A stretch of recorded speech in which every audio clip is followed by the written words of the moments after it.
Senator Dio Wang. Thank you, President. My question is to the Assistant Minister for Education and Training, Minister Birmingham. There is an increasing perception of deliberate stonewalling and a preference for blaming the Senate. Will the government commit to more extensive consultation prior to releasing and tabling their next attempt at higher education reform bill? Order. The Assistant Minister for Education and Training, Senator Birmingham. Thank you, Mr. President. I thank Senator Wang for his question.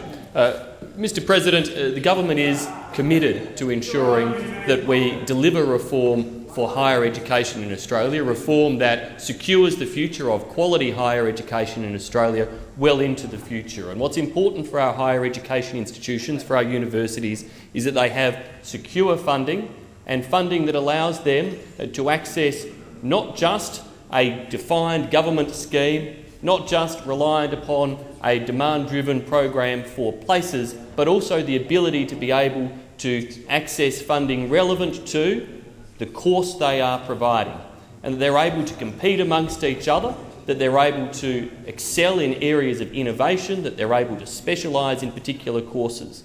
Now, we have been, throughout this process, very willing and committed to engage in relation to these policy reforms. We stand by them. We think they are the appropriate reforms to provide security to the higher education sector and to universities in the future. But equally, we have been willing to compromise, to listen. I've thanked in this chamber previously some of the other members of the crossbench and indeed yourself, Senator Wang, for the constructive way in which you have engaged with us, for your willingness to be able to provide suggestions, and we have adopted some of those suggestions in our reforms to date. And we are very happy to continue those discussions, very happy to have those discussions with you, very happy to have those discussions with the higher education sector. But this chamber should remember that the higher education sector is broadly supportive of the reforms, that Universities Australia, that the G8 group, that the innovative research universities, that all of these key institutions and groupings have stood together. 40 of 41 Vice-Chancellors supported the reform package. The groundwork was done to build support, but we of course remain willing to listen and to engage and to consult. Thank you, Minister. The time for answering the question has expired. Senator Wong, a supplementary question. Thank you. Insufficient competition exists between our public universities. Other options, such as not-for-profit higher education providers, should be considered. Can the government commit to providing Commonwealth grant scheme support to not-for-profit higher education providers? Minister.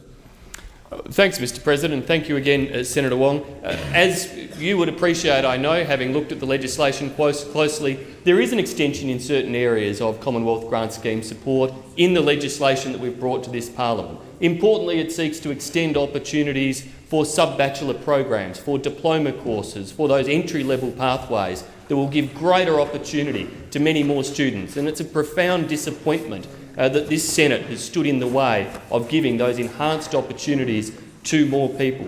We also absolutely stand for providing opportunity to non-university providers to enter this space, and that again has been a feature of the reforms to date. So, Senator Wong, if there are areas that you would like to discuss with us, I and Minister Pyne and the government, of course, remain very happy to do so with you and with other crossbenchers. We would be particularly happy if the Labor Party would actually have a constructive discussion with us on this very, very important reform, rather than just saying no, no, no, as they've done today. Thank you, Minister. The time for answering the question has expired. Senator Wong, final supplementary question. Thank you. Not-for-profit higher education providers, such as Sheridan College in Western Australia, will provide competition to the public universities and ensure prices are kept low for students. Will the Assistant Minister take a personal interest in the submission of the not-for-profit Sheridan College in Western Australia? Minister.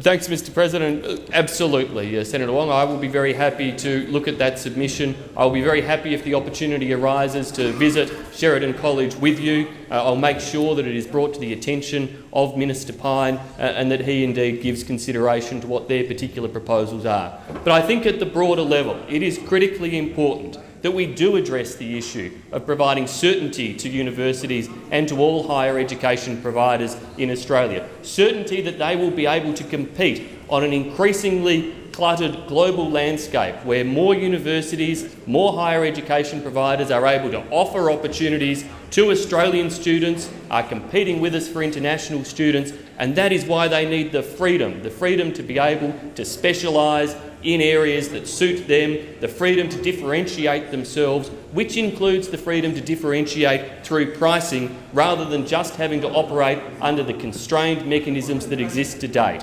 Some important reforms have been made, but these important reforms we have need to be finalised. Expired.